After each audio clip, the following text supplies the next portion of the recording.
Ladies and gentlemen, Binal of America!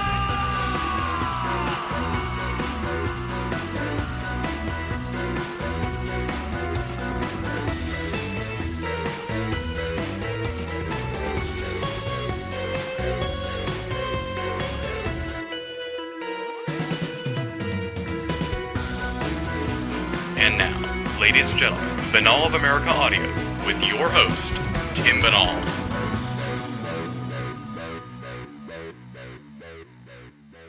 Hello out there, my friends. This is Tim Binal of BinalofAmerica.com with another edition of BOA Audio Season 4. Glad to hear so many people made it back for our return episode last week. For those who missed it, definitely want to go back and pick up that Ken Gerhard interview we posted as BOA Audio returned to the proverbial airwaves. This week on the show, we are kicking off our first ever 3-part mini-series on BOA Audio. What does that mean, really? It's a 3-part episode. Instead of the normal 2-parters, we're breaking this one up into 3 parts. It's the longest BOA Audio interview ever, nearly 4 hours. Our guest is the esteemed ufologist Ann Druffel, just an amazing researcher, has had a breathtaking career in the world of ufology. She's been in the field since 1957. She's had a front row seat to so many big events in the world of UFO history, and been a participant in a lot of major stories and cases throughout the years. In this 3-part interview, we're going to be talking about the Tujunga Canyon Contacts and Firestorm Dr. James E. McDonald's fight for UFO science. In total, 800 pages of text. So as you can imagine, I had a lot of questions for Ann, which is why we ran nearly 4 hours. Tip of the hat to Ann for having the stamina and the patience to deal with me for 4 hours. In actuality, it was 2 2-hour interviews spaced out over a couple of days. But still, I was exhausted by the time we were done. So hats off to Ann for sticking with me and putting together this amazing and historic BOA Audio interview. This week here in Part 1, we're going to be covering specifically the Tujunga Canyon Contacts, which Ann co-wrote with D. Scott Rogo and was only the second alien abduction book ever written when it was originally released in 1980. It's been reissued from Anomalous Books. Definitely want to check that out. You can find out how to get to that at the page where you found this, or just go to anomalousbooks.com. Here in the Tujunga portion of the 3-part interview, we're going to be talking about how Ann got involved in the case, how the world of ufology and abductions met in the 1970s, the contagion effect of the Tujunga abductions, Ann's unique and groundbreaking theory on abductions. It was really amazing stuff. We're going to delve into that from a number of different angles. We're going to look at specific details of the book, including how she felt about one of the abductees' inability to break through memory blocks, the alleged cancer cure given to one of the abductees by the quote-unquote aliens, and tons more of finer details that you'll find from the Tujunga Canyon Contacts. At the end of this portion of the interview, we're also going to remember 2 key figures in Ann's life, Ida Bell Epperson, who she calls her mentor at the beginning of the book, and we're going to talk about her co-author D. Scott Rogo, noted parapsychologist who was murdered in 1990. Really intriguing and bizarre stuff there. In short, it's a jam-packed episode here covering just the Tujunga Canyon Contacts. Next week and the week after that, we got a 2-part look at Firestorm, Dr. James E. McDonald's fight for UFO science. Stick around to the end of the program, we'll talk about that. But for now, we're going to plumb the depths of the abduction phenomenon, specifically the Tujunga Canyon cases, and then the phenomenon of abductions in general, with someone who's seen abductions burst onto the scene of ufology and has been studying these strange anomalous events ever since. It's part 1 of our 3-part mini-series here with Ann Druffel. For those of you who are unfamiliar with Ann Druffel, let me tell you a little bit about her. UFO researcher and author Ann Druffel dates her interest in the UFO question to 1945, when, as a schoolgirl, she viewed a bright yellowish object very high in clear blue skies over Long Beach, California. Interested in Earth mysteries of all kinds, Druffel has researched various aspects of the UFO question and investigated reports of all kinds since 1957. She was one of the first investigators for NICAP, remaining with that organization from April 1957 to 1973. During the NICAP years, she became acquainted with renowned atmospheric physicist Dr. James E. McDonald and participated with him in several UFO cases, during his 6 years of UFO research. After NICAP was destroyed by subversive agents from the FBI and CIA, who had secretly penetrated the higher realms of the organization, Druffel joined the Mutual UFO Network, MUFON, with which he is still actively associated as an investigator, frequent contributor to their journals, and other official capacities. She was a U.S. consultant and regular contributor for the British journal Flying Saucer Review through 2004. She has authored 6 books and numerous articles for newsstand magazines on UFOs and other Earth mysteries, and has contributed 190-plus articles and columns for top UFO journals in the field. Her website is www.anndruffel.com, ANNDRUFFEL.com. Check it out. That was the bio. How about Ann Druffel, my friends? A true legend in the field of ufology, an unsung hero in the world of UFO research, and we have her here for nearly 4 hours, ready to revisit the world of UFO history in an amazing way.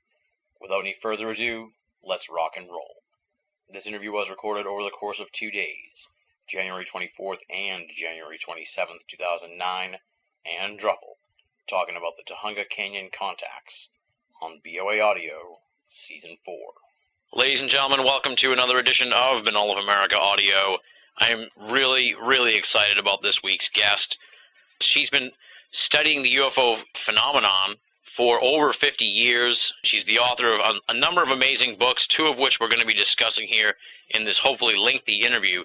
The first one we're going to be talking about is reissued from Anomalist Books. It's the Tujunga Canyon Contacts, which she co-wrote with D. Scott Rogo. And the other book we're going to be discussing is the absolutely amazing book, Firestorm, Dr. James E. McDonald's Fight for UFO Science. Just an amazing book. I'm going to be raving about it as soon as we start discussing it. I'll say easily one of the very best UFO history books I've ever read. And it's the kind of book that I think will change the course of this program in the long run. And you'll see certain guests and stuff coming on the program and shaping some of the topics and stuff we're going to be covering as far as UFOs go, you know, well into the future of this program, shaped by Firestorm by Ann Druffel. So, you know, she's already made a huge influence on me and on this program. In addition to, as I said, 50 years of UFO research, just amazing stuff. Ann Druffel, thank you so much for coming to Banal of America Audio. This is going to be an enlightening conversation. Thank you for inviting me. Let's start out with the bio, the background. As I said, you've been studying the UFO phenomenon for 50 years plus, and you know you were interested in the phenomenon as a child, so you've seen just the world of ufology develop over time. So, at the risk of having you give us too much of a bio, tell us a little bit about who Ann Druffel is. You know, how you got interested in UFOs, and a little bit, you know, about the course of your career as a ufologist. Well, maybe they might be interested that I saw an object in the sky, which was certainly not a conventional sky object, in 1945, which was two years before the UFO phenomenon hit the public. Mm-hmm. And I was a school kid, and I was coming home from school, and it was about 4 o'clock, around there, and I saw in the sky a large object. It was broad daylight. The sun was in the west. A large object. It was cohesive. You see, it was bright, but it was cohesive, and I knew it wasn't a star or a planet. You know, Venus is the only one you can see in the daytime, mm-hmm. because by the age of 9, I had been studying adult books in astronomy. Mm-hmm. And so I watched this thing for an hour and a half, and it was very, very high. It seemed very, very high, and the war was still going on over in the Pacific, you see, with Japan. Mm-hmm. And so I brought my mother out to see the thing, and she suggested, well, it might be, a part of the balloon defenses, because we lived in Long Beach, California, which was an important port city. Yeah. I knew that it wasn't that because I knew there were no balloon defenses, but I think she was just trying to give me an answer, and so she went in to cook dinner, and I continued to watch the thing for an hour and a half. It moved very slowly from the northeast to the northwest. And at the end of an hour and a half, it sent out little parts of itself That's the only way I could describe it. Little things that came out of the main object, caught the glint of the sun setting in the west, and flew off in different directions. They did not fly. They did not fall down toward the earth as if it were a balloon breaking up. And I was so amazed and awed and frightened. I ran in and I said, "Mom, please come and see this. The thing is falling apart as if gravity is not working right on it." And I don't know where the words came, into my mind to express that. Yeah, she was cooking dinner, so she wouldn't come out. And I was so awed and frightened that I couldn't even go out and watch it again. And I looked at the newspaper and listened to the radio, trying to find out if anyone else had seen it, but there was nothing at all. And so years later, I discovered that this thing that I had seen it was either late June or early July, around that time, 1945, was about the time that they had exploded the first experimental nuclear bomb in Frenchman's Flat. And we didn't know about that, you see. We didn't know about it until they bombed Hiroshima. And when I saw a couple of weeks later, tried to understand what had happened when they exploded an atomic bomb, over Japan, I felt the same awe and fright that I had felt watching this thing, especially, give off these little things. Yeah.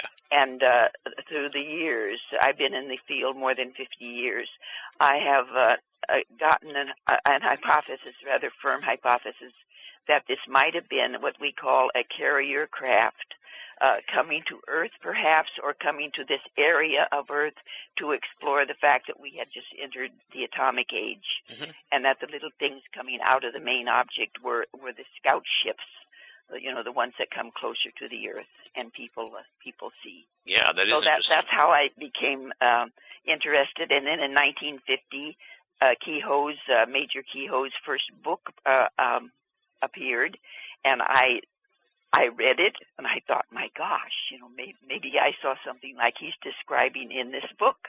And that's by 1957, my life had changed enough that I could enter the newly formed NICAP, National Investigations Committee on Aerial Phenomena, which was directed by Major Kehoe. And that's when my active research began. Yeah, I'm looking at your bio here, and I almost feel like I didn't put you over enough for just how amazing your experience in the history of ufology is. One of the first investigators for NICAP. I mean, that's amazing. To someone like me who's 30, who wasn't around for NICAP, and who's a huge UFO history buff, I'm just completely in awe of your career. So I'm just thrilled to be talking to you tonight.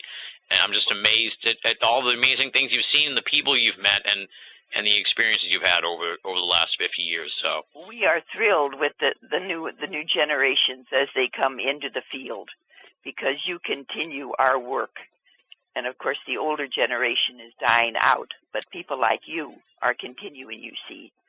So you're just as important as we were. I really appreciate that. And a big part of the show is definitely rediscovering the history of ufology, and you've done an amazing job with Firestorm and with the re-release of the Tujunga Canyon Contacts, with helping the people to sort of wrap their minds around that history of ufology that has sort of been lost up until recently. So I guess let's dive into the first of the two books we're going to be talking about. As I said, you've had a rich career in the history of ufology. We're going to get into all that and all the people and all the events and stuff like that throughout this conversation. So we'll try and structure it a little bit and dive first into the Tujunga Canyon Contacts, which has recently been reissued by Anomalist Books, and you co-authored that with D. Scott Rogo.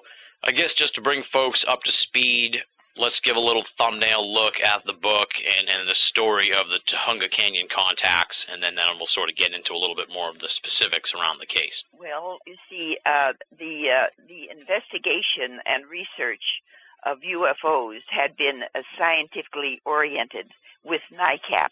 It started in 1956. It took off with Kehoe in 1957 and lasted until 1969. Yeah. as an objective organization. It lasted a few more years, but it had been taken over by the CIA and FBI agents, which we did not realize. But now we know that that's what happened, and so it was no longer effective as an objective organization. But the work we did from 1957 through 1969 with NICAP.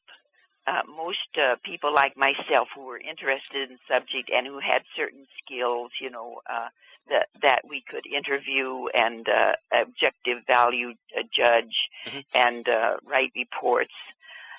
That was what the investigators were composed of. The way I came upon the story was after NICAP had apparently, had disintegrated under the influence of government interference. It seemed that something strange had happened to the field. By 1973, all of the cases that came into us, most of them were so-called abductions, so-called claims of alien abduction. And these people who came to us were just as rational and honest and productive as the people who formerly had given us objective accounts of things that they had seen in the sky or perhaps landed temporarily on the ground or come very close to their house so that they could see actually the details of a very strange type of unidentified flying object. Now, the types of reports changed around 1973 here, and instead they were reports that people had been abducted by what they determined in their own minds were aliens from UFOs. And they, of course, everyone knows that during these so-called abduction scenarios, the victims are harassed and sexually molested, things like that.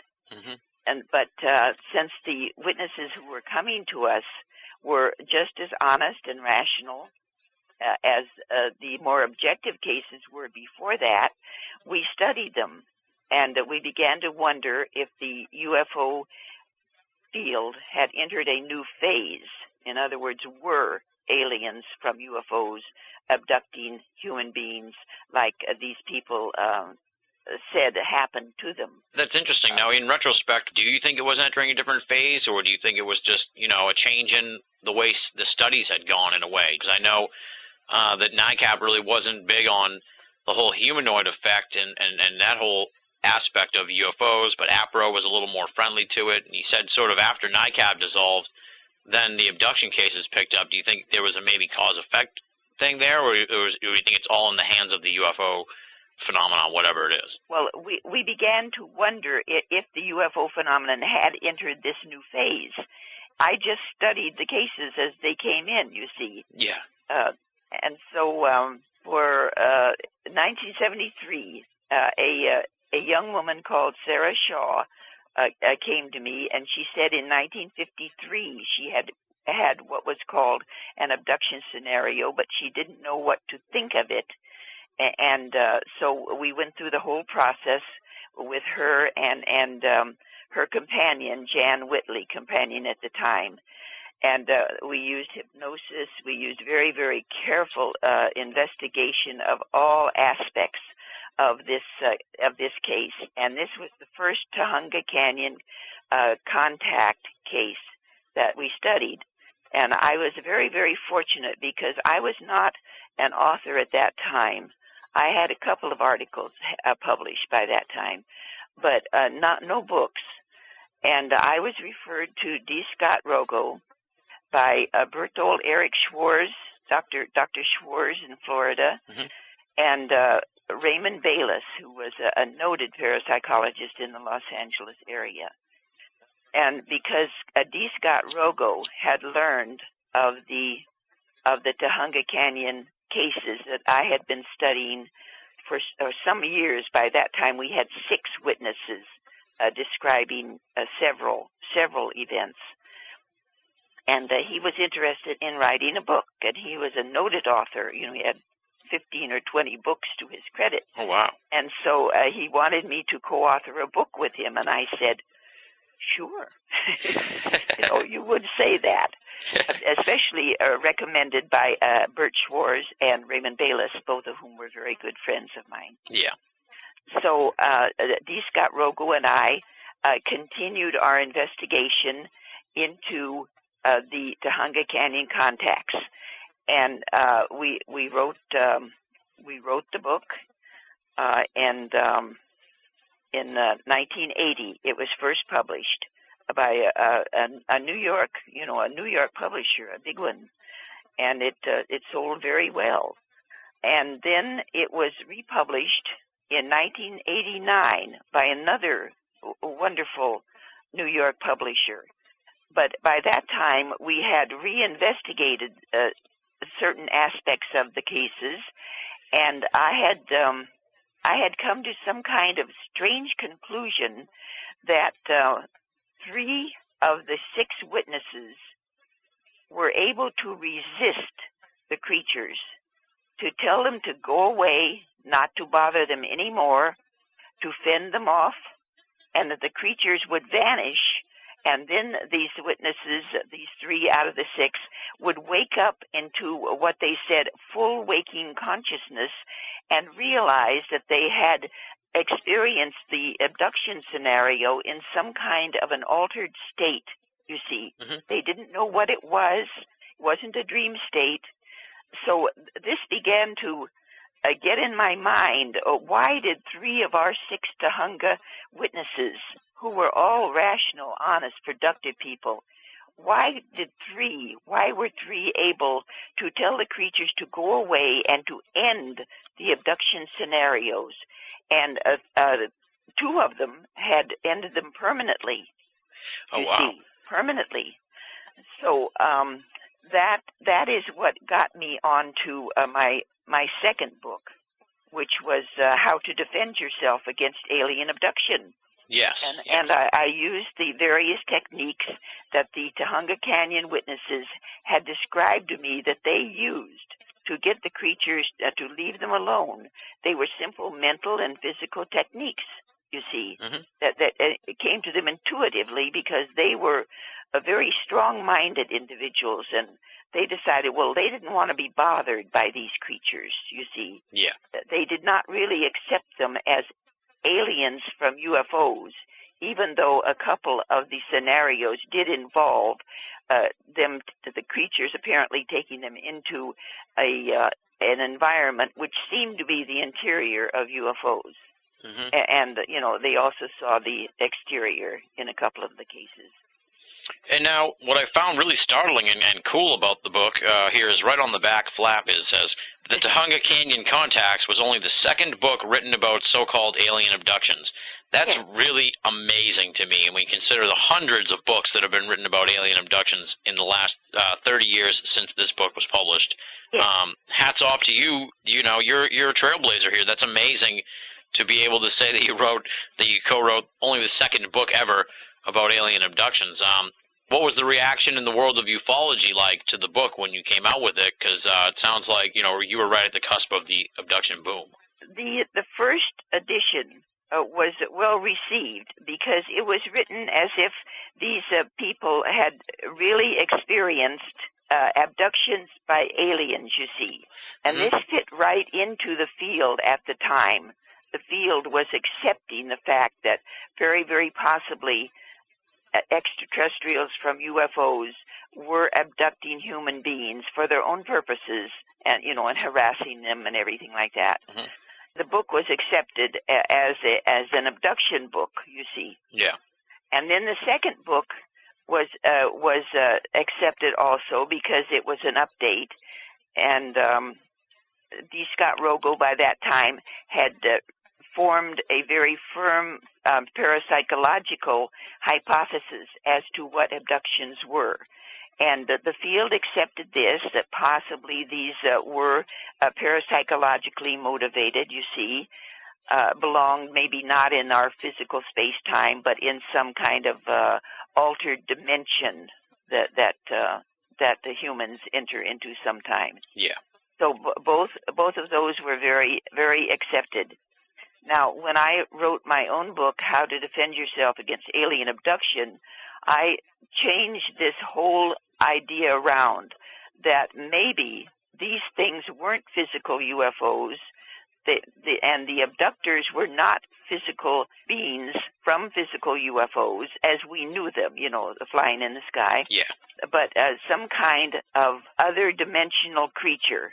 I did a lot of research, and I discovered that for millennia, in every culture in the entire world, major and minor, there are stories, legends, sometimes historical accounts of people who have been harassed by creatures that do not seem to be wholly physical, but did the same kind of harassment that our so-called UFO aliens were doing. You see, sexual harassment, things like that. Mm-hmm.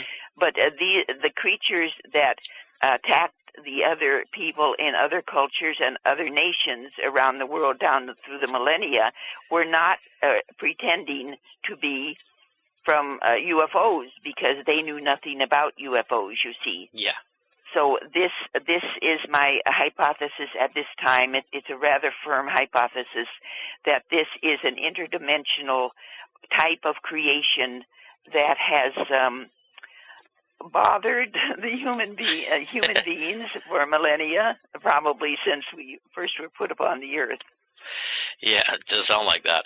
And then one of the really interesting aspects of the Tujunga Canyon Contacts case that you point out in the book, it starts out with two young women who have an abduction experience, and then sort of the abduction experience spreads via contact from the women to their friends and various people that they know. And as you said, it added up to like 6 people total that had these abductions, sort of a contagion effect on the abductions.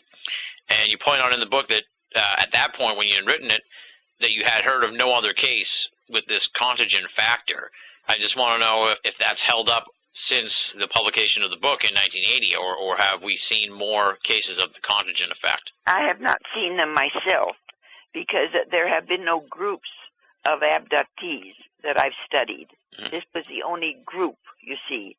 But it seems that the contagion effect started with Jan Whitley. She was, I think she was the oldest one of the group. Maybe she was close to 30 or something, and the others were only in their 20s. But it seemed that everyone who knew Jan, or all these 5 other witnesses, all knew Jan, you see, and that somehow I call it a contagious effect. Yeah. I don't know if that happens with others or not. I don't think anyone has ever explored that. Do you know of any? Oh, no, I don't know of any. That's why I was asking you. Wondering maybe since you had written the book, if something like that had come up since, maybe I would presume that they would have made you aware of it, someone, in the field. So I guess not. You'd think so, yes. You see, Scott came up with that first. Scott was a very professional scientist. He was a parapsychologist, and he came up with the possibility of contagion, and that's how that got into the book. But I certainly agreed with him from my own data. Yeah, it seems like that from reading the book, and one of the really cool aspects of the book, too, is it's sort of a boots-on-the-ground look at how you guys researched this, step by step with the different hypnosis sessions with the different people, and sort of how the case developed as you were investigating it. Really fascinating stuff. And without going into all the sort of different sessions and stuff like that, there was one trend that I noticed that I wanted to ask you about, and that was Jan Whitley had a really hard time in hypnosis and had a lot of blocked memories and never really seemed to get over that block. And I guess just talk a little bit about that and how you deal as a researcher and an investigator with that sort of frustrating dead end, if you will. Well, to me, it's not frustrating or a dead end. To me, it's just objective data. If a person cannot recall, things during, and the hypnotists we used were very, very fine. They were scientific and doctors. If the person cannot cannot recall, that is because of that person's own mind, or possibly because of the experience itself, that it was not clear enough to her at the time it happened, you see. Yeah. It doesn't, it's not frustrating to me. It's just an interesting part of the data of that particular witness. Yeah. Okay, yeah, I didn't mean to project frustration onto you. It was just how I... Oh, no. That's fine. Okay, yeah, that's just how I was sort of viewing it as I was reading it, because that's how it came up to me, you know. It's like, oh, no, we can't get through this block here. Okay. You can't always, with hypnosis, you can, often you cannot get through a block. This is not generally known, I don't think, but if you have a very good professional hypnotist, they try various little ways to get through the block, but they do not give the witness anything specific that they should be remembering, you see. Yeah. And this is the trouble with hypnosis done in the field today. There is something called telepathic communication that occurs during hypnosis between the hypnotee and the hypnotist. And if the hypnotist has in his own mind that alien abductions really are physical, that they really occur, this can get into the mind of the person he's hypnotizing or she is hypnotizing. And they come out with information that they think the hypnotist wants to hear. Wow. You see, a lot of hypnotists don't realize this. This is why you have to use the most objective, professional, experienced hypnotists, which we did. Yeah, that raises an interesting question that I was going to ask you here, and that's just it sounds like you were doing a lot of the pioneering early sort of work in abductions, at least as far as, you know, this hypnosis stuff goes, and a lot of the people you had doing the hypnosis, while some of them were interested in UFOs, this was like way before hypnosis and abductions became like a hand-in-hand thing. And Exactly, yes. And you kind of already alluded to your take on this, but I guess extrapolate a little more. If you think that, you know, the use of hypnosis in abduction research has progressed or regressed, you know, in the last 30 years since the book came out and since you guys were doing your research. I believe it has regressed.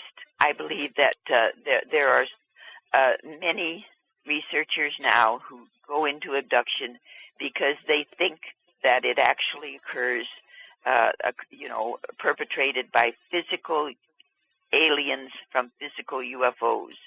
They are convinced that in their own mind that these scenarios are actually experienced in real time, in full waking consciousness, which they are not.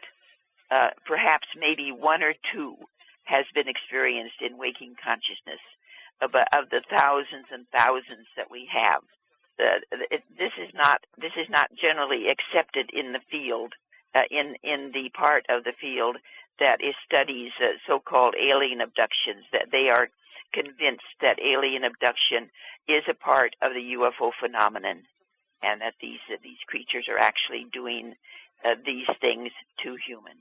Yeah, that's one of the kind of frustrating parts I think about ufology nowadays, is just how entrenched abductions is into the world of UFOs, and sort of a good example of that, I think, is something that I remarked about to somebody quite a while ago, and I'm not sure if you're familiar with the Peter Jennings, the ABC UFO special they had about 4 years ago or so, but it was about a 2-hour special, and then they devoted about 20 minutes in it to abductions, and I thought that was kind of a little confusing. I'm not a big fan of abductions being so entrenched into the world of ufology. A little more separation I'd like to see, and it feels like a lot of people nowadays talk about the ETH. Well, obviously they were talking about it back during the NICAP days too, but in contemporary times, there's a little bit of a backlash to the ETH being the standby, I guess you could say, for what is behind the UFO phenomenon, and in a way it sounds like the ETH thing has had the same effect on abductions. Yes.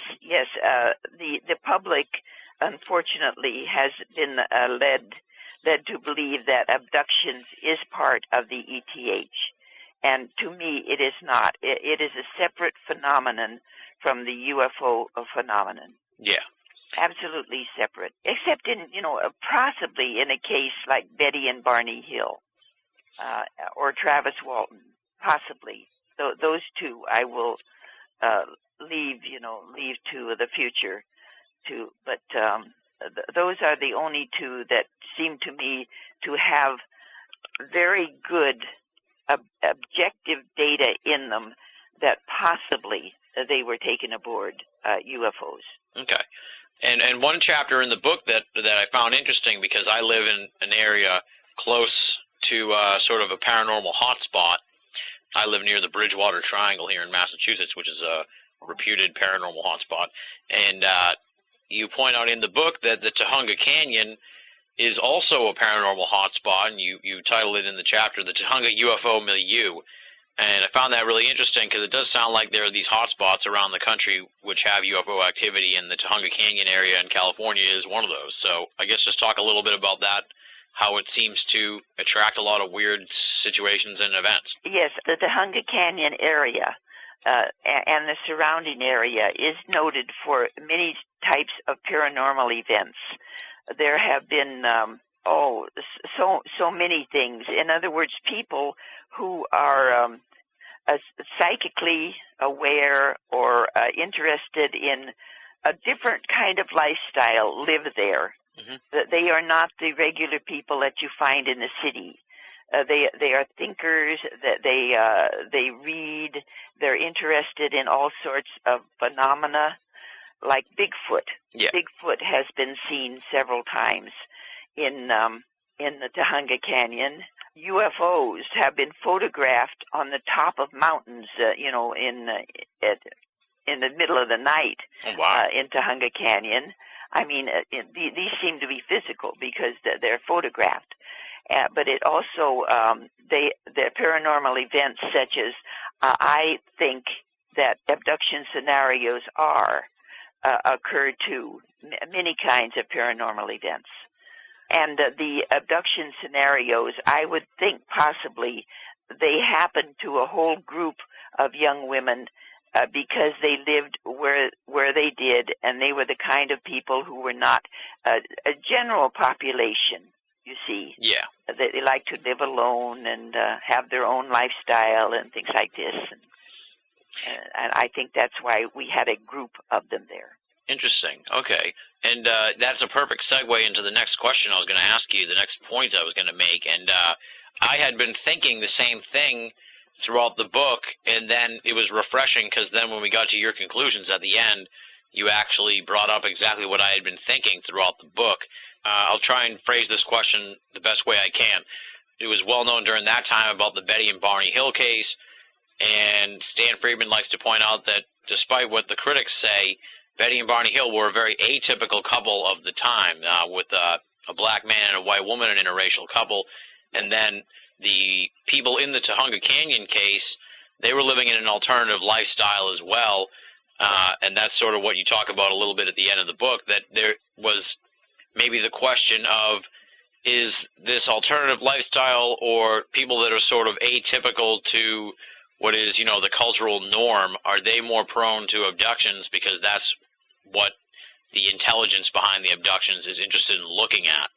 I'm trying to recall exactly how you interpreted that sort of hypothesis, I guess you could say, in the book, and what did you think of that idea? Because I know you brought it up at the end of the book, and given how many abduction cases we've seen since the late 70s when these cases were being investigated, do you think this observation has meted out, or do you think that, abductions just run the gamut of all different sort of families and people and lifestyles?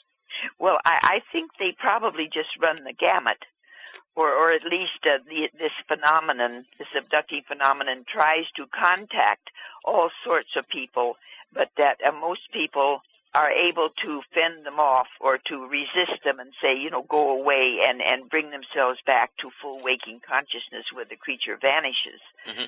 I think they try all sorts of different lifestyles, different people, different cultures. Yes, we did not specify the alternative lifestyle that we were speaking of, but we did not want to offend anyone at that time. Yeah.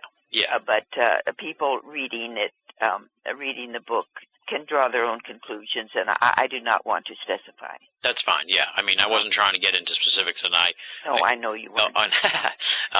Yeah, I just wanted to give you props for going there in the book, because, like I said, it had been in the back of my mind while I was reading the book, and I was pleasantly surprised to see that you tackled what was such a potentially sticky subject. So, hats off to you there, and I think you're right, probably, that it was just maybe coincidence that the Betty and Barney Hill, and then this case involved, atypical type couples and people like that.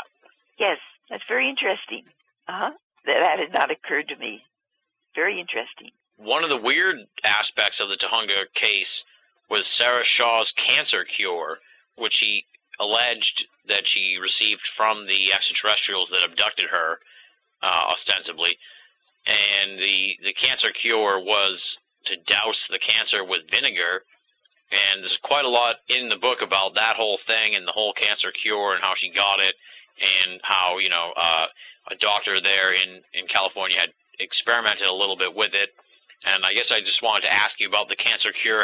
Has anything come up since then that adds any credence to that? Or because towards the end of the book, or when you rehash the whole cancer cure thing, it sounds like that it was not an effective cure for cancer, but then there are other elements which kind of suggest that it might have helped her with skin lesions and stuff like that. But I found it very interesting in general, because it was information that came from the alternative source, whatever it is, behind the abductions. So, trying to throw this into a question here, talk a little bit about the cancer cure and your thoughts on that as it developed throughout your investigation into the Tujunga case. When I first interviewed Sarah Shaw, she had no memory of what had happened, but when she was hypnotized, she came out fully with what she determined was full memory, you see. And it included the fact that the aliens, who were quite kind in various aspects, gave her a cancer cure during a conference she had with them in one part of the ship. And at first, she would not share what the cancer cure was. Then after she left the other witnesses and took on her own life up north in California, changed her life entirely, she began to share this with medical experts that she grew to know up there. And this is how the experimentations were done. But according to her, she did not share what the cancer cure actually was until much later in our relationship, you see. Yeah. After several interviews, after she had moved up, she shared what it was and what she was doing with it. And I'm an alternative a cure person myself. I don't take pharmaceuticals. I use alternative cures. And I know that vinegar is specified by several sources of alternative healing as being useful for certain types of cancer. But, of course, I've never used it myself. Mm-hmm. So I don't know if this came from Sarah or if it was general knowledge among alternative healing doctors at the time, and she possibly it just came into her mind during the hypnosis. I don't know. Now, you provide updates in the reissue chapter at the end of the book, the reissue chapter from 1988. Has there anything of interest, do you think, that should be pointed out in the ensuing 20 years since the reissue chapter? I mean, I was 88, this is 2009, so, there may have been something that's come up in the last 20 years that would be relevant to the Tujunga case. So, anything of interest that people should know about? Well, the thing that would be of most interest to me, of course, is that it led to the book How to Defend Yourself Against Alien Abduction, which I wrote in 1998, mm-hmm. and was published by a very prominent New York publisher. Is still available from the publisher on a POD basis, print on demand. Yeah. It's available from Amazon.com, and since it was based originally on the testimony of the 3 Tujunga witnesses who were able to resist and fend off the creatures, I I went further, you see, and I collected other resistors. Other resistors came to me because they had read the Tujunga Canyon Contacts, you see. Oh, wow. The 1989 edition, and they came to me and said, well, I can resist the creatures too. Do you want to hear about it? And I said, sure. So I collected 71 cases in all. Wow. 71 resistors, I call them. And this is what How to Defend Yourself Against Alien Abduction was written, because we only had about 3 resistance techniques from the Tujunga witnesses, but by the time the 71 had come to light, there were 9. Oh, wow. nine, at least 9, and others are coming to light still. I continue the research into that. Excellent. If you can see, the numbers all go to 11. Look, right across the board. You see, most blokes, be playing at 10. You're on 10 here, all the way up, all the way up, all the way up. Where can you go from there? I don't know. Nowhere, exactly. You're listening to Banal of America Audio. What we do is, if we need that extra push over the cliff, Put it up to 11. 11, exactly. Now, given what we've kind of established here about how the ETH thing's entrenched itself into abductions, what was the reaction in the abduction community to your work suggesting that abductions can be resisted and avoided? Were people skeptical of that, outraged, happy about it? What was the reaction from the abduction folks? I'm laughing because the first reaction of the first few years was just utter horror by prominent researchers who were thoroughly into alien abduction research. And they were amazed and horrified by my book, How to Defend Yourself. 2 prominent ones said, well, the abductees who think that they can resist the creatures and get them to go away, that's just because the aliens let them think that they can do it. But actually, they have been abducted and examined and everything like that. But since they didn't want to do it, the aliens had penetrated into their mind and said, yes, you were able to resist me. Yeah. So that's one of the ideas, speculation that was thrown at me. And I did a lot of conference talk and many articles in UFO journals about resistance, about the various techniques and about the resistors themselves. And it was not accepted at all until a few years ago when some quite prominent researchers started to come to me and said, yes, I think there's something here because I have resistors myself, and I think possibly this hypothesis is the true one. Yeah. And now there are several researchers all over the country who agree with me, and I think 1 or 2 small books have been written about it, but no major book.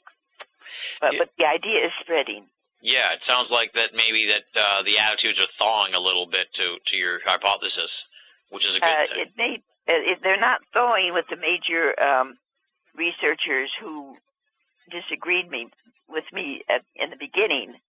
But as new researchers came to the fore, or ones that hadn't spoken out openly before, these were the ones who are joining in this hypothesis. Mm-hmm. Because they have resistors, you see. Yeah. Earlier you said that you thought the Betty and Barney Hill case and the Travis Walton case, you sort of leave those to potential actual ET abductions. So would you say that, in your opinion, that the vast majority of what people think are abductions are actually this alternative sort of idea that you've put forth? Yes. Yes, they are harassment by what the Muslims call the third order of creation. It's described in the Quran.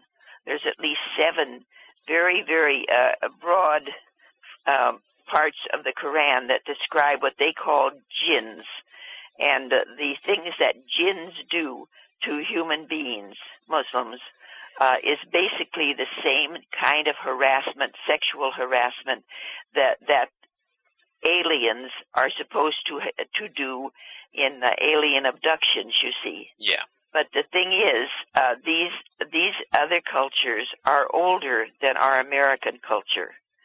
And as the American culture grew, there seemed to be not an acceptance that the legends that came with them from their original countries were true, you see. Mm-hmm. And as a country, the United States did not have this harassment by this type of creature, you see. But all these other cultures all over the world were still experiencing it. And I speculate in the book that perhaps it took a while for this, what's called the third order of creation, to figure out a method by which they could terrify Americans. Yeah. You see, and to appear as technologically superior, aliens could terrify some of the population of the United States. But this order of creation, it appears, the legends and the folklore and the historical accounts, they describe creatures that dress according to the culture in which they appear, you see. Yeah. And they behave in ways that are acceptable to the culture in which they appear, or understandable to the culture. Mm-hmm. But they do not appear as technologically superior UFO aliens, you see. Yeah. Only here. Exactly, yeah. Just to sort of clarify and flesh this out a little bit, now, in light of that, what's your take on the UFO phenomenon? We've kind of established that you think they should be separate, and I agree with you on that. So do you think that there's, in addition to this third order of creation that you're talking about that's harassing the human race, in addition to that, there's also the UFO phenomenon that, we still don't really quite know, but it is more of a nuts and bolts phenomenon? I would hypothesize rather mildly that it is a nuts and bolts phenomenon, extraterrestrial craft, which are unidentified flying objects to us, from extraterrestrial sources, scouting out our world. It's not just been, since the 1945 that these unidentified flying objects have been around. That they seem to have been around since the beginning of humanity, but not as frequently or as intensely as they are at this time. Yeah. So to quote James McDonald, maybe you'd say it's the ETH, the least unsatisfactory hypothesis. Yes, he was a very, very mild hypothesis. Yes, but it was still a hypothesis. Mm-hmm. We'll get into that in a moment. You kind of bring up an idea that I discussed with a previous guest, although I don't know if his episode will be posted yet by the time people hear this, but just sort of how the UFO phenomenon seems to have changed over the last 100 years, where it started out as airships, and then it was like the Foo Fighters, and then it was the cigar shapes, and, nowadays it's like the triangles. It seems like the UFO phenomenon is shifting in a lot of ways similar to how you're describing. So do you think it's possible that the third element of creation, I think is how you described it, do you think that's also orchestrating some UFO events as well? The order of creation that the Quran talks about, and which is described in other ways by other cultures, that is a parapsychological and paraphysical phenomenon. I don't know, whether or not they are presenting themselves as just unidentified flying objects.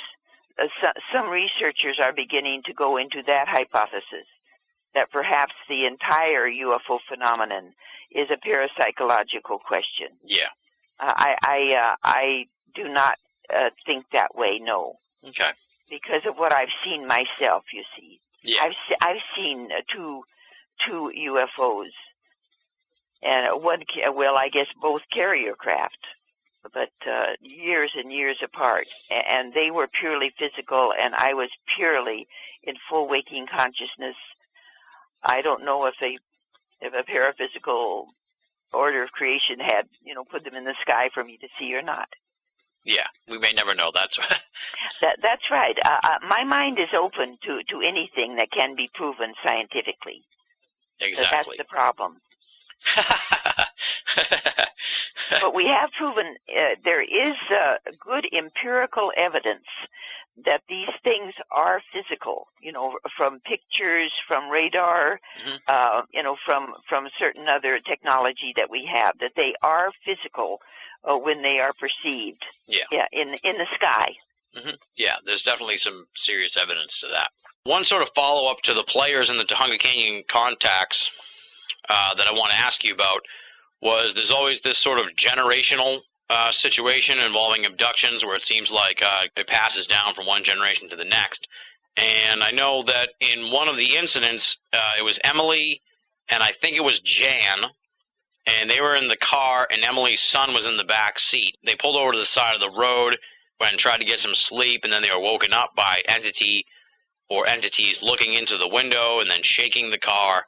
That's pretty much the general story of what happened. And I'm not sure who, Emily or Jan, thought that maybe they were taking interest in Emily's son because they were confused by how small he was compared to the other humans in the car. And I was just going to ask if Emily's son ever had any follow-up abduction-like experiences or phenomena later on in his life. Well, not that I know of. Okay. I never met her son, and I don't even know if he lived with her. We never went into that, except that she was very concerned about this little boy because the entities going around the car were not looking in at them, and one of the entities, she saw the face of one of the entities peering in the rear window and looking at the son. So naturally she was very upset. And very, frightened for his safety. Okay, so we don't know actually if anything ever else came of that for him. No, we don't. Okay, and then that segues into the next question I had, and this is regarding your theories on abductions, and that is based on what you've said you think abductions are, which is this, I'm going to try and remember and rephrase it here so I get it right, sort of like a non-ETH type entity, a perhaps interdimensional jinn-like creature or spirit or entity is what is behind the abductions, and not necessarily an old-school alien in a spaceship like a lot of people in the abduction research think. Have you applied or looked at the whole generational theory surrounding abductions and then looked at it within the prism of your theory of what abductions are? Well, the only thing I can say about that is that if these creatures, these interdimensional creatures, are able to harass the older people in the house and get away with it, that they would naturally go to the smaller children, you see. Mm-hmm. But if they were resisted and fended off by the older generation, the father or the mother or both, then the children do not seem to be disturbed.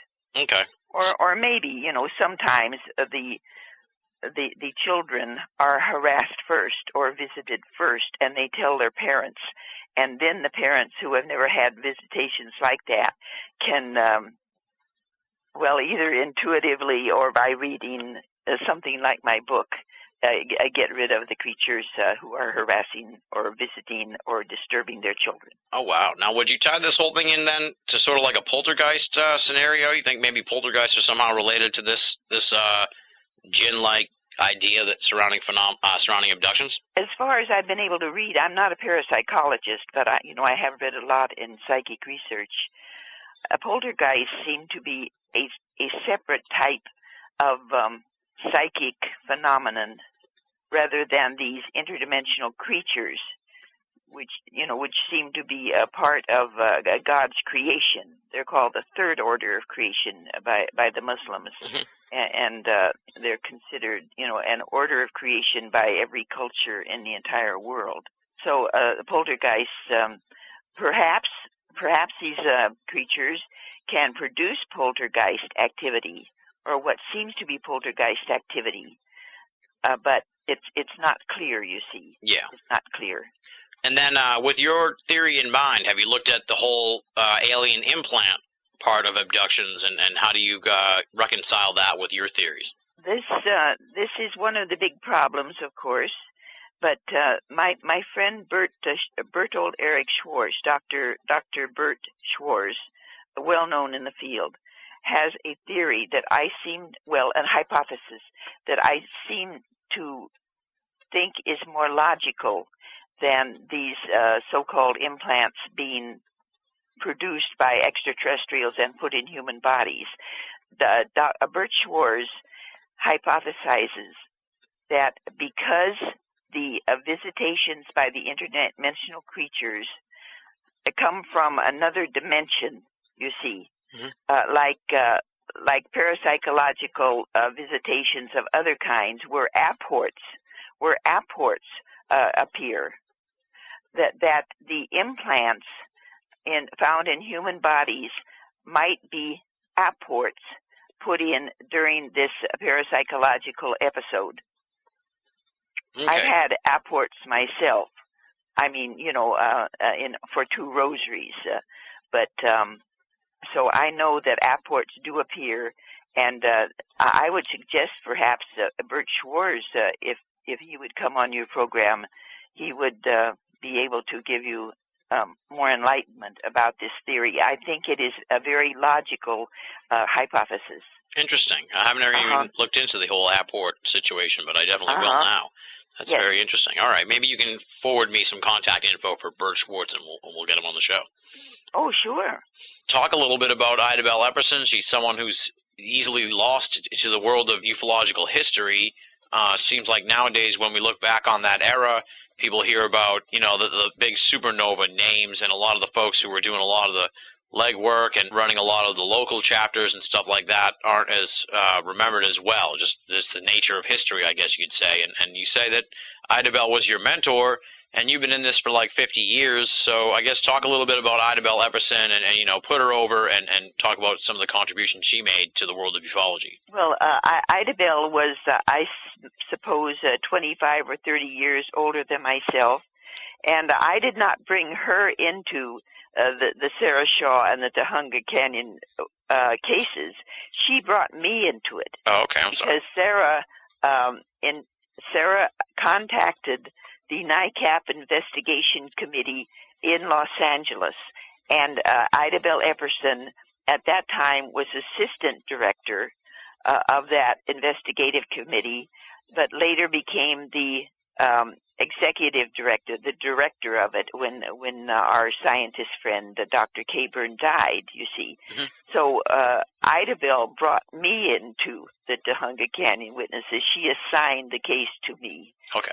And she was a marvelous mind, just absolutely marvelous mind.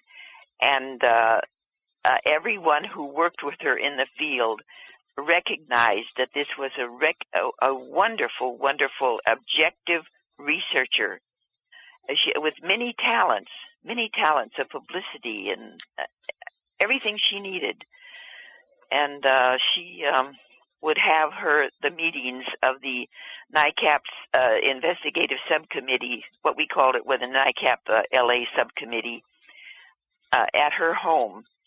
And there were about 8 of us, researchers, some of us scientists, some of us other professionals like myself. I was a retired social worker, social caseworker. That's where my skills came from. And then whenever Hynek would come into town, he would contact Ida Bell, and she would have what we called a party. And then we would have 30 people come because Hynek was coming to one of our meetings. The same way with Jim McDonald. Whenever he came, 30 people would show up. And a lot of them were scientists who never showed up at the regular meetings because they were afraid that they did not want to become public. Yeah. Because most scientists at that time were afraid of losing their credibility and even their professional jobs. How do you think she shaped your approach to the UFO phenomenon? Would you say? Well, you see, Ida Bell had formed this subcommittee because she joined NICAP several months before I did. and she was very very well acquainted with Kehoe, and they started the meetings, and then I learned after a few weeks or months of being a member of NICAP about this investigative subcommittee, and it took another few weeks to be invited to a meeting. Maybe she wanted to scout me out first or something like that.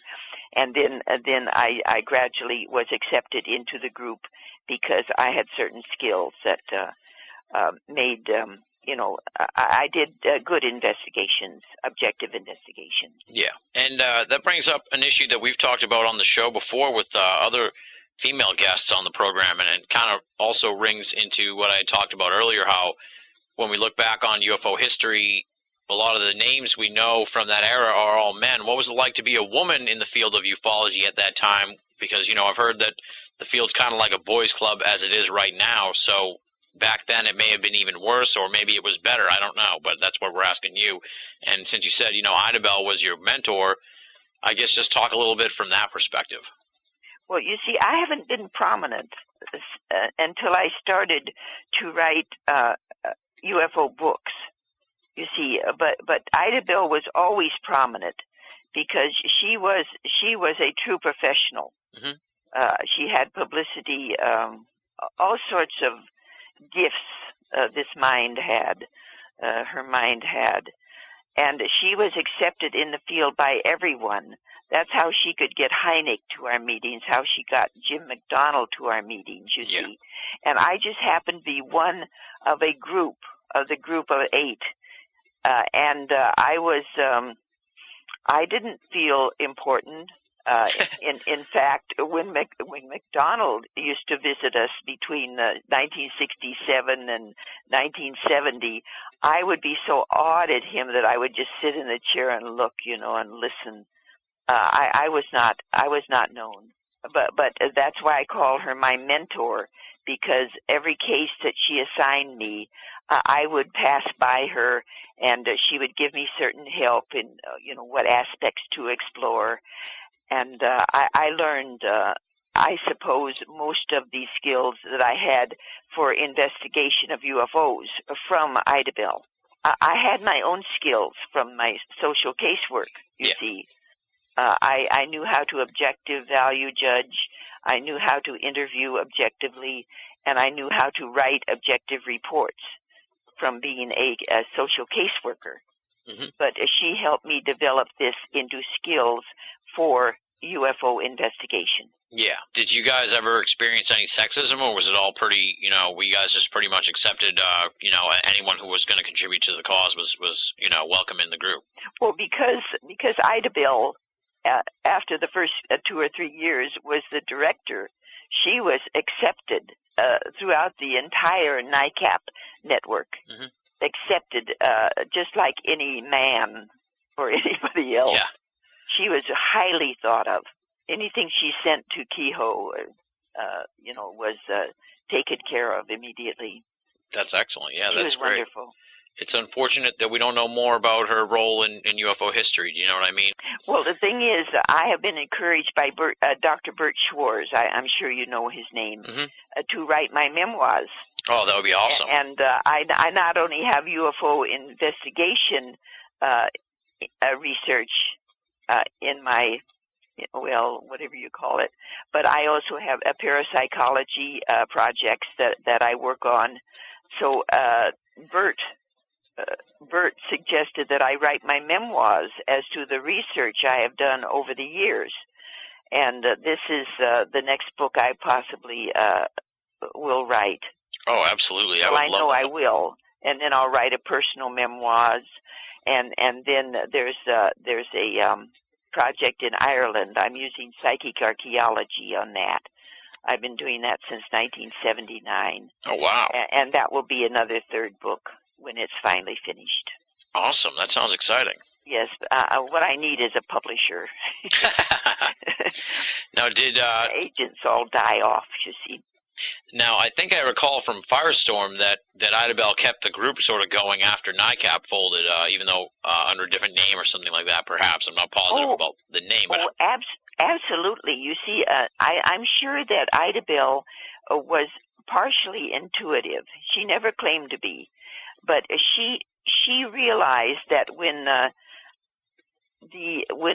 Kehoe was thrown out of his directorship at NICAP by people we didn't hardly even know who were on the staff, she realized that something had happened. You see, something strange had happened. Actually, it was CIA and FBI government officials who were secretly in high positions on the board of NICAP. Yeah. You see, and they perpetrated this destruction of NICAP by firing Kehoe just abruptly with no notice whatsoever. And so Ida Bell understood this. And so very soon after NICAP began to disintegrate, the Mutual UFO Network was formed. Formerly, it was the Midwest UFO Network. It was just in the middle of the country. Mm-hmm. But it expanded into a nationwide and actually, other countries' network.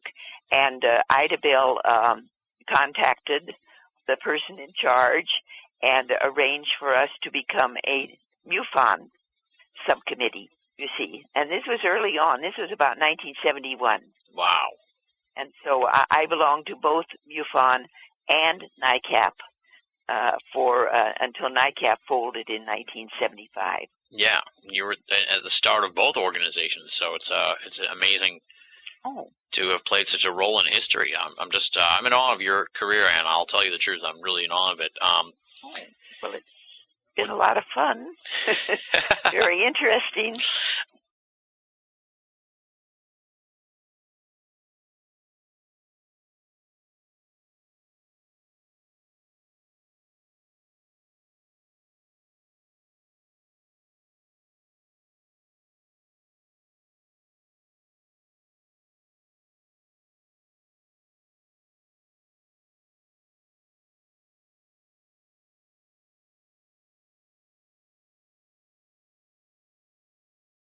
Okay, and then the last thing here I want to talk to you about concerning the Tujunga Canyon Contacts is your co-author, D. Scott Rojo. Now, I knew he had passed away, and I looked him up a little bit on the internet and was stunned to find out that he was actually murdered in 1990. I mean, he didn't die by natural causes by any means. It sounds like a horrific situation.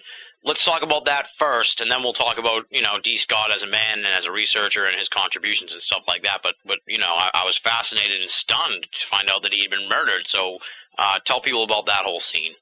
I was sitting on my couch watching television one night in 1990, and a friend of D. Scott Rojo, I believe it was Alan Vaughn, who is a noted psychic, had learned that Scott had been murdered in his home. He was found with almost no clues as to who had murdered him. He had been stabbed to death. And of course, Scott was a young man, and I was absolutely horrified.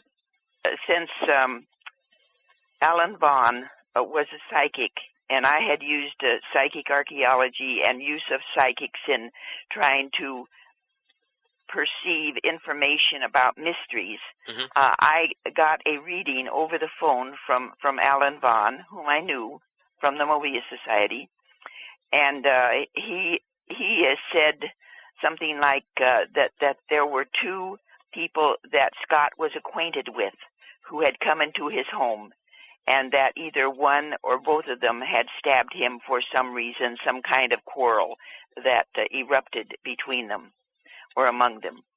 Wow. And so he did not have any specific information about this. That's specific enough, but no specifics as to how I could go about informing the police about this or doing further work.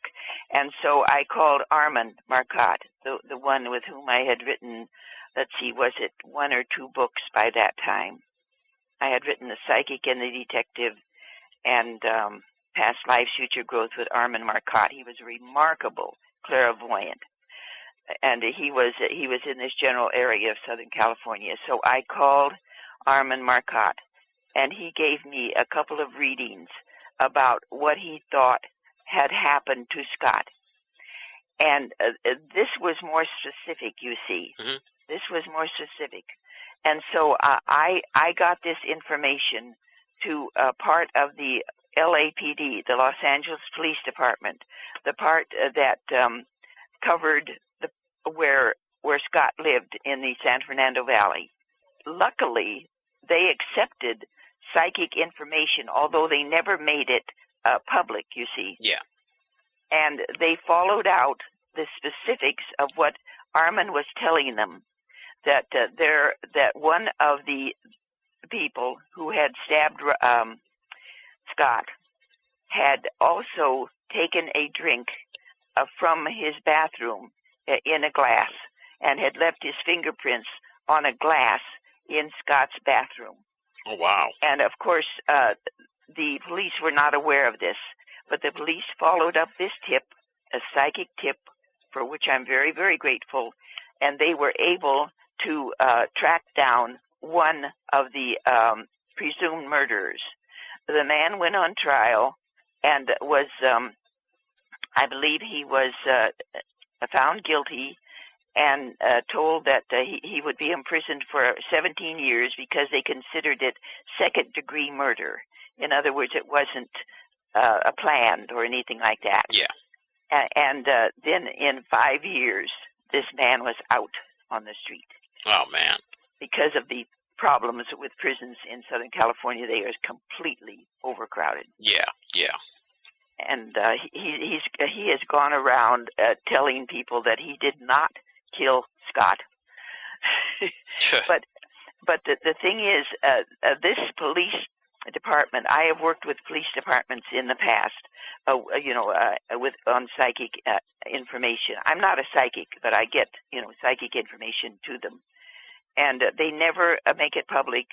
But this one police department, there was one article in a San Fernando paper about how this murder had been solved, shall we say solved, or that information had been given to the police through psychic means, and that was how it led to the capture of this one man.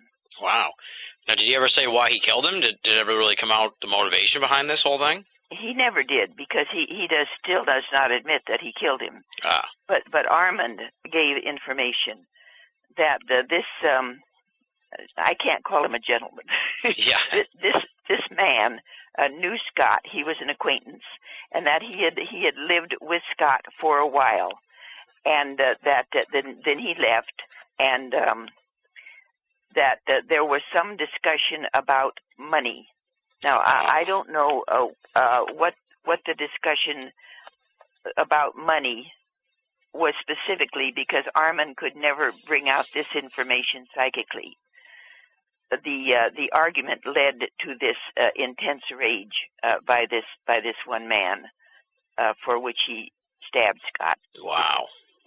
That's just a heartbreaking story. It's horrible. It's troubling. And he was only 40 when he died. Like I said, I looked him up to check out more information about him. So he had many more years of contributions in him, which is just, another tragedy of the paranormal field when we lose some of these great researchers so young. Oh yes. I agree. Now, I guess just tell us about what it was like to work with Scott on the book, because you guys were really in this thing through thick and thin and hand in hand throughout all the different processes and trips and sessions and stuff like that. So it must have been, you must have really got to know him and stuff. So I guess, share a little bit about your experience working with him and what he was like as a person for the people who haven't got a chance really to learn more about D. Scott Rogo, considering he passed away nearly 20 years ago now. Scott was an extremely intelligent person, and very objective in his parapsychological work. I would call him a parapsychologist, a science. He did it scientifically, mm-hmm. Although he did not have scientific credentials as far as I know.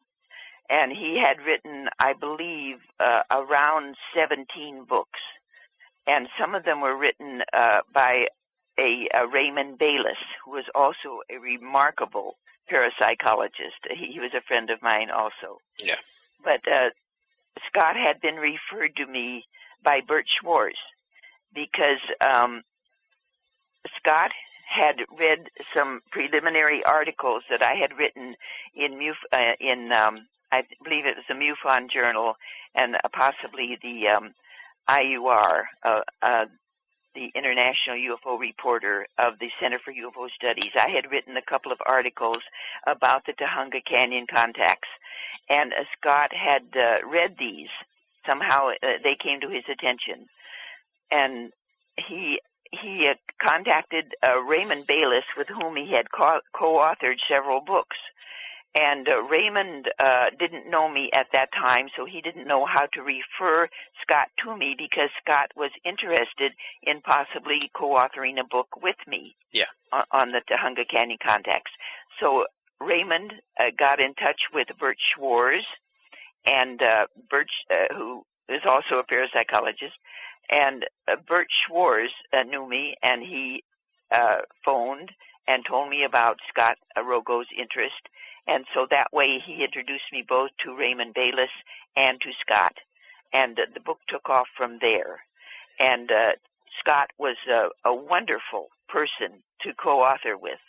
I mean, he was wonderful. I did not totally agree with some of his theories, but we had agreed that I would write some of the chapters, and he would write some of the chapters, equal number of chapters, from our points of view as to what had happened in Tujunga Canyon. And it was magical.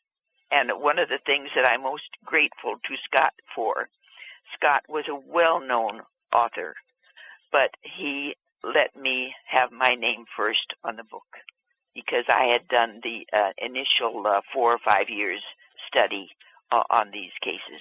I didn't even think about that till you said that, but yeah. Yes, that's really cool. I'm so grateful to Scott forever for that. Absolutely. Well, it's great that it's been reissued here by Anomalous Books, and people can rediscover a brief sampling of D. Scott Rogo's work, and of course your first book, Tujunga Canyon Contacts. Yes, and that they can also find out about Scott's other books on parapsychology, on many aspects of parapsychology. Good. I'm glad we got a chance to talk about Scott, because I was kind of looking over what we did talk about and thinking about anything that I might have left out. I was like, wait a minute, we really didn't even talk about D. Scott Rogo. And then I found out he was murdered and everything, and I was like, we can't let this go undiscussed. So I'm so glad that you took that up. The complete information about how the murder was solved by Armand, or with the help of Armand, of course, the police, is in our book, The Psychic and the Detective. Okay, definitely, yeah. I'm going to look into that and check that out for sure. Yes, and that's by, I believe it's Ann Druffel and Armand Marcotte. Okay, all right. Is there anything else we should talk about with the Tujunga Canyon Contacts, or can we roll into Firestorm, you think? No, except if people want to get a copy, they can contact Anomalous Books, which is on the web, of course. Mm-hmm. And it's also available at Amazon.com and from my own website, which is www.anndruffel.com. So it's available widely. Absolutely. When did it get released from Anomalous? Last year? Just, last year, just in the summer of 2008. It's a great book, as I said, very strange, very bizarre case, and very interesting boots-on-the-ground approach in the writing and stuff, and really gives you an idea of what you guys were doing when you were investigating the case. It's not just like sort of a information dump. It's more of like a step-by-step process of your guys' investigation and then the conclusions and stuff. So it's a really good book. I highly recommend it. And as I said, only the second alien abduction book ever written. So, yes. I mean, historical text there. And as you said, it's available Amazon.com, AnomalousBooks.com, or through AnnDruffel.com. Or if somehow you're listening to this and you don't have a computer, which doesn't make any sense, go to your bookstore and have them order it. So those are the ways you can pick it up, and definitely want to check that out. That does it for this week's edition of BOA Audio Season 4. Big, super huge thanks to Ann Druffel. Of course, you'll be hearing much more from her over the course of the next 2 weeks. Until then, you definitely want to stop by her website, www.anndruffel.com, ANNDRUFFEL.com. Check it out, find out more about Ann Druffel and her amazing career in the world of ufology. And come on back next week as we delve into the Firestorm portion of this massive BOA Audio interview. We'll preview that in a little bit, but first it's time for BOA Audio listener feedback. And since I got so many emails over the course of the break, we're going to cover 2 emails from the listeners here this week. We'll kick things off first with an email from Jason, no hometown listed. Here's what he has to say. I love your show. I've been a fan since running across it sometime in early season 2, and have since, of course, listened to everything I've missed. You have great guests and pose intelligent questions. However, I said, what the fuck, during part 2 of your interview with Greg Bishop and Nick Redfern, and promptly stopped listening when you said the words, with the election of Barack Obama, thank God. So I wonder, just how many of your audience were you intending to isolate? I would just like to say this about politics. Leave them alone. I enjoy listening to you too much. Oh, and I like your baseball shows too. Signed, Jason. There you go. Thanks for writing in, Jason. First of all, I have contacted Jason since I got this email because I felt terrible. I don't want to offend anyone. The gist of it is really that I try to keep my political opinions out of the interviews, but during this one, to be honest with you, I think we had gone 2.5 hours at that point, and the 2 guests were very good friends of mine, Greg Bishop and Nick Redfern, and I'll be honest, the interview really broke down into more of a jam session, chat amongst friends, where I was definitely less guarded about the things I say on the program than usual. Regardless of that, I do apologize to Jason and any of the non-Barack Obama supporters who I may have rubbed the wrong way with that comment. It was never my intention, and again, I apologize for that. I was totally bitch-slapped in this email, but with due cause, Jason was correct. I probably shouldn't have gone that far in expressing my opinions there regarding politics, because there are many great listeners of this program who have different opinions on the political sphere. And this program's not about politics, it's about esoterica, so I'll do a better job from now on of making sure we leave politics at the proverbial door. The next email, a little more upbeat, so that'll be good. It comes from Fred in Queens, New York. Here's what he has to say. Great show with Stanton! 3 exclamation points. You gotta love that. I heard in one of your old shows that you're only doing a few more years, then stopping. Don't even think about it. You have a great thing going. There are so many shows you can do. If you run out of ideas, I have plenty I could give you. Good shows are rare. I wish I could do one, but I don't have the time or energy. Happy New Year, Fred in Queens, New York. Thank you, Fred, for the just amazingly positive feedback. I really appreciate it. Regarding the end date for the program, I can tell you we have no end date in sight right now. I know for sure that I won't be doing this for the rest of my life. The show eventually will come to an end. But my plan at this point is, when we do know for sure when we're going to end the show, we're going to try and do a Lost-style finale for the program, where we'll give you an end date way in advance and build toward the final episode of BOA Audio. As I said, we have no inclination or plan or idea of when the show will wrap up. I already have some big plans for Season 5 of BOA Audio, so I'm pretty sure we're going to at least get through Season 5. Regardless of that, should the decision ever be made to close up shop here on BOA Audio, we'll give you plenty of time and build toward the final episode, and hopefully go out with a massive bang of a guest. Rest assured, you've got at least the end of Season 4 and almost certainly Season 5 in the works already here for BOA Audio. I don't see us going anywhere anytime soon, and we're not just going to fade away and disappear from the internet airwaves. Thanks again for writing in, Fred. I appreciate it. Best of luck in the new year as well to you, sir. There you have it. 2 emails here from great BOA Audio listeners. How can you be part of this fantastic portion of the program? That's simple. You write to boaaudio@hotmail.com, boaaudio@hotmail.com, or go to banalofamerica.com and click the contact button. And the third way is, of course, to join the official BOA forum, theusofe.com, www.theusofe.com. Check it out, join up, it's free. Take part in our fun little community there at theusofe.com. We'd love to have you. Up next, as always, is the thanks portion of the show. The BOA staff continues to grow, as I noted at the end of last week's program. Let me run down the list of the esteemed and infamous BOA staff.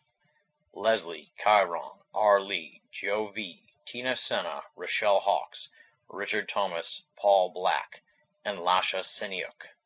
I can say beyond a shadow of a doubt that BOA definitely is firing at all cylinders right now, folks. Putting out amazing columns, putting out BOA audio on a regular basis here for you. Always something new at All of America, day in and day out. Definitely a place you want to stop by, not just for the audio program, but for the tremendous columns from the outstanding BOA staff. BeenAllOfAmerica.com. Make it a part of your everyday search for esoteric news and opinion. The economy is crumbling all around us. That's no big news story, my friends. And I know a lot of people just do not have money to make donations. And so I'm not going to ask you folks to make donations. But the folks who are doing all right, who've got a little bit of change in their pocket, who are going to be able to weather this storm, I ask you to make a donation to BeenAllOfAmerica.com and to BOA Audio. How do you help us out? That's simple. Go to BOA or the BOA Audio archive page and click the PayPal button. No donation is too small, and all donations are greatly appreciated. All right, there's no surprise here. You know who the guest is next week. It's Ann Druffel in the middle portion here of the Ann Druffel miniseries. I hope you're all digging the miniseries idea. The more I thought about it, it's definitely something that I am happy that we've committed to doing. I think in a big way the theme here of Season 4 may be the program as a whole trying some new things, such as the dual guest interview that closed out 2008 with Nick Redfern and Greg Bishop, and now our first ever mini-series here with Ann Druffel. We're going to be trying some new things here as the season progresses, and hopefully you enjoy the 3-part Ann Druffel mini-series. Over the next 2 weeks, we're going to be talking about Ann's book, Firestorm, Dr. James E. McDonald's Fight for UFO Science. As you'll hear next week, I absolutely love this book. It is a masterpiece of UFO history research, 525 pages of text covering critical years in the world of ufology, the James E. McDonald years, 1966 to 1971. So many major events happened. It's unbelievable. And as we noted at the beginning of this week's program, Ann Druffel not only lived through those events as part of the world of ufology, but then relived them doing her research into James E. McDonald. So she's had a double perspective on these events that is, quite frankly, priceless. In next week's episode, we'll find out how Ann ended up writing Firestorm, speculation on how ufology would look different today if James McDonald hadn't died in 1971, McDonald as leader of ufology in the 1960s, how he bridged the gap between science and civilian UFO groups, his visit to Project Blue Book in 1966, and how he subsequently ripped the lid off of what was really going on there, his relationship with J. Allen Hynek, the lost McDonald small notebooks referenced throughout Firestorm, his view of the ETH as the quote-unquote least unsatisfactory hypothesis and what exactly that meant, his trip to Australia and the subsequent political fallout as a result of his visit there, his feud with Phil Klass, the 1968 congressional hearings on UFOs, Jim and Coral Lorenzen and APRO, and the Heflin photos. Plus, of course, tons and tons more. Just a wealth of UFO historic material right there in next week's episode. Just to give you a little mini preview of the episode in 2 weeks, we'll cover the other half of that critical 6-year period. We're going to be talking about McDonald's goals for a national UFO monitoring system. We're going to look at the Condon report in depth, including the infamous Lowe memo and how McDonald was responsible for that document getting widely released, the reaction of ufology to the Condon report, and if Ann thinks that the UFO research field was permanently damaged by the series of events that befell it in the late 60s, early 70s. We'll also examine the folding of NICAP and the events that led up to James E. McDonald's death, beginning with his clandestine meeting with top government officials, the SST congressional hearings which saw him publicly ridiculed by a congressman, and his subsequent suicide, and Ann's thoughts on what may have really been behind it. In addition to that, we'll have some big picture discussion on UFOs in general, plus, as always, so much more. I've just run down a massive list here of topics, and there's still a wealth of additional material I haven't even touched on in the episodes that we'll have for you over the course of the next 2 weeks. It is an amazingly comprehensive interview looking at the James E. McDonald years, 1966 to 1971, with Ann Druffel, author of the amazing Firestorm, Dr. James E. McDonald's Fight for UFO Science. These are must-hear episodes for anyone even remotely interested in the history of UFO studies Don't you dare miss it. And on that note, we wrap up the program here for the week. Thank you so much for tuning in, folks. Many thanks to all of our great listeners for finding the program again and re-adding us to your rotation of esoteric audio programs. It's hugely appreciated. Until next week, this is Tim Binnall, signing off.